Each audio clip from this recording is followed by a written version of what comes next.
Then let's talk about what we call an adit. What is an adit? So an adit is kind of like, let's pick something like a drum. Okay, we all have seen drums before. If we have stayed in a village or even still now, we have some of those ones to store water in our homes in case there's water shortage or something. So if you have a drum, let's assume that drum is a hill, okay, or the whole earth that we are underground. There's some kind of an access, a point you are trying to create underground, but it doesn't open at the two sides. So it looks like a drum that has one side opened, lying down. So if you see it and you say, oh, a coin that hole, I can pass here, and you go through it, what will happen? Assuming someone is chasing you and you go through it, assuming the drum is hiding under, it is buried in the earth, and you are being chased, you want to run away from the person, and you enter through the entrance of the drum, what happens to you?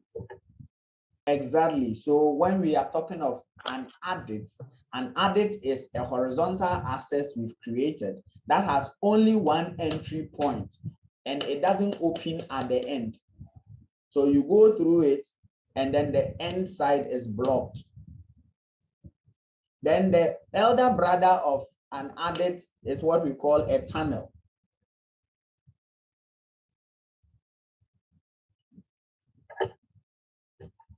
So these two parties, they are friends. One is open at one end, which is the adit, but the other side is blocked. You can't go through it. Then a tunnel is an access route created that has entry point at both ends. If I pass here and you are chasing me and I pass here, before you realize I'm gone. So that is why Kusie always try to create a tunnel and not an adit.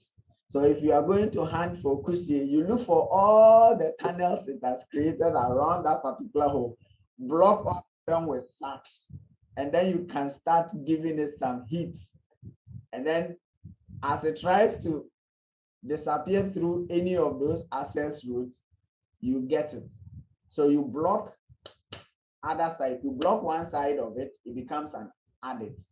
If you leave both sides open, we call that a tunnel. And so if we are developing roads in civil engineering and there's a hill and I create an access where cars can pass like an overpass, kind of to the end, and cars can also meet me at the from the other side of the route, then we've created a tunnel.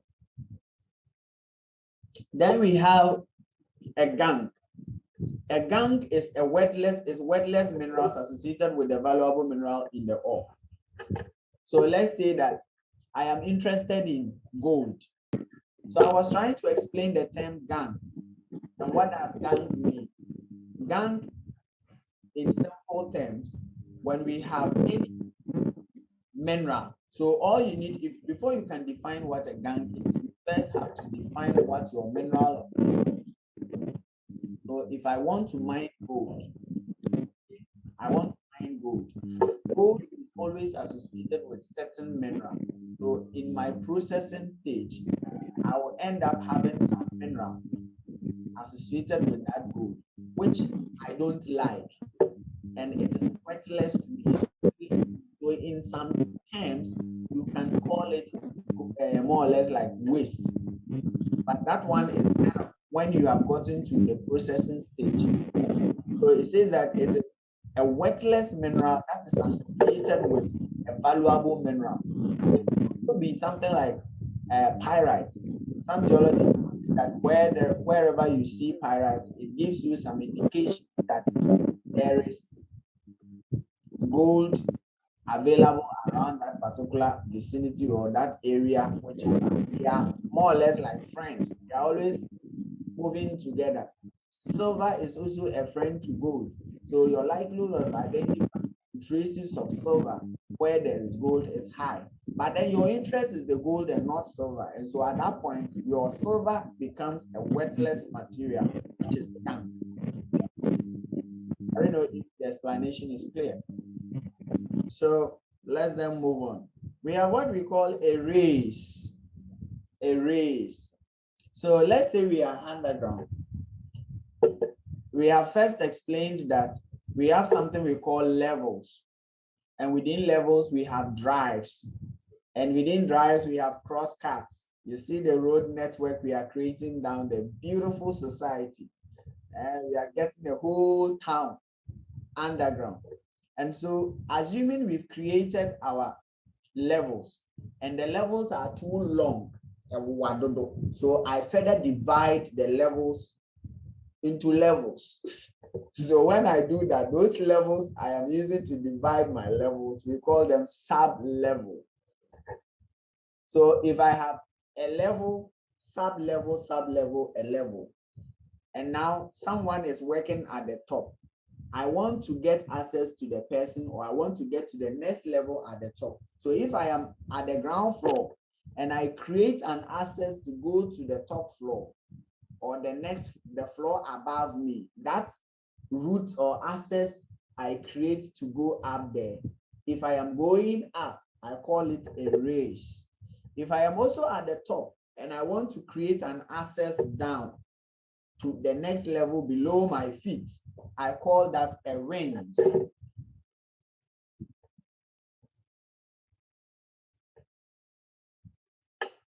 So raise and raise are routes, but depending on where you are standing in the mine or which level you are standing, if I create a raise, if I am down there creating a raise, and you come and it has already been created, if I am at the ground floor, I'll call that a raise. But if you are at the top there, you want to go down, you will call it what?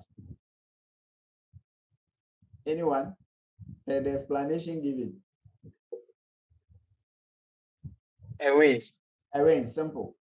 So it means that if I'm creating an access, the time I was creating it, the name comes as a raise. But as soon as I'm done with it, it now depends on where you are standing. So if I am on a particular level, let's say I'm on level 5, down, I want to go to level 4. If I pass through an access or I create an access up there, I will call that a raise. You are at 4, you want to go down to 5. You will call that same route a raise. But at the time of creating the route, if you were creating it from level 5, you were creating a raise. At the time of creating it, if you were creating it from 4 going down, you are creating a raise. And that is what these raise or wins are about. Then we have cutoff grade. Zabiyaku, let's go. Cutoff grade. So the cutoff grade is the minimum grade that the minimum grade that the company would set so that the mineral can be economically mined. Okay. Please, is it clear to all of us? So let's say we want to mine, okay? It's just like you trying to sell a car. You know how much you bought the car.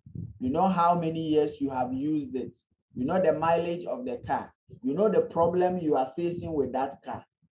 And you want to sell it out to someone. And you think that if I sell that car to somebody at a certain price, I have made profit. At a certain price, I will not make any profit from the car, but I will not also run at a loss. But at a certain point, if I sell it, I am not going to make, I will not be happy with myself. And so I tell somebody, so assuming it is a shop where I sell cars, and I tell someone that the guy checked in at the shop that if anyone comes and he tells you, oh, Idea number 5, last, my memo of 5,000. That 5,000 is your cut-off. Anybody who gives anything less than 5,000, don't take. So it means it is the point you think that if you work or as a mining, if we are in the mining fraternity and we say at that point, if I mine any deposit whose grade is below that particular number I have used as my cutoff point, looking at the economic situation, the price of gold, the expenses I incur in order to process a particular grade and make profit and pay workers and solve all other issues, if I try mining any grade below that cut-off point, I will not make profit and I will run at a loss. Then I say this is my cut-off grade. And so when we hit that point, please classify it as waste or just go and dump it somewhere that we think that maybe some time to come. When economic situations change and gold price increase, then I think that I can go and bring that back. Then I will do that. And that is where stockpile comes in. So the stockpile is a section we create where we pile the deposits or the materials we mine from there. We drill and blast or we muck from the pits to that section, which contains some grade. And we think that maybe at that point, it should be there. As and when the plant needs it, we go and bring, or the crushers needs it, we go and bring it and do some blending and achieve our grade we want to achieve within a particular time frame, as in week or month or yearly. We will be able to do that. So the stockpile is kind of like a storage place for keeping our blasted ore when we muck them from the pit or we haul them from the pit. Then let's talk about waste. Waste in this sense is any material that do not contain or may contain a lower grade. So waste can either be material that is of low grade, which if we mine, we are not making any profit from, or it doesn't contain any mineral at all. The mineral we want to mine, it doesn't have it. And so we call that one waste. And so, but because it is surrounding the mineral of interest, we have to drill it, blast it, and take it to a section of the mine we've designated for such material, and then we call it waste. And so the dump where we are taking it to is what we say waste dump. Then the next thing is what we call country rock or host rock. A host rock is the rock that is surrounded. So assuming I have this book surrounding this stone, and this rock here is my gold. The book surrounding this mineral is what I term as my country rock or my host rock.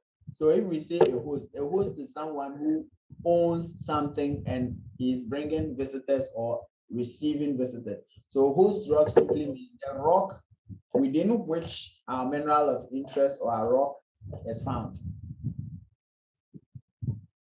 Then the next thing is profit. We all in one way or the other might have done some businesses. So you want to sell something. Sometimes it is a phone. You bought iPhone 13. Later you decided to go and buy iPhone 13 Pro. Then you want to sell your iPhone 13. How much are you going to sell it? The price at which you sell it and you make money is what the money you will make after you've sold it is what we call the profit. So assuming I want to sell ice kinky and I buy my kinky, my ice cubes, sugar, milk, Milo, and whatever, I know how much I spent in preparing the ice kinky. Then I begin to sell. If I sell, let's say I spent 5 cedis and then I sell and make 7,000 and I subtract my 5, I sell and make 7 cedis. if I subtract my 5 cedis from my 7 cedis, the 2 cedis that is left is what I'll term as what? Profit. So in mining too, we are there to make money or make profit. And so if I spend this amount of money on my operating cost and all other expenses I make at the end of the month, and I take that out of whatever it is I made, then the excesses is what I'll term as what? Profit.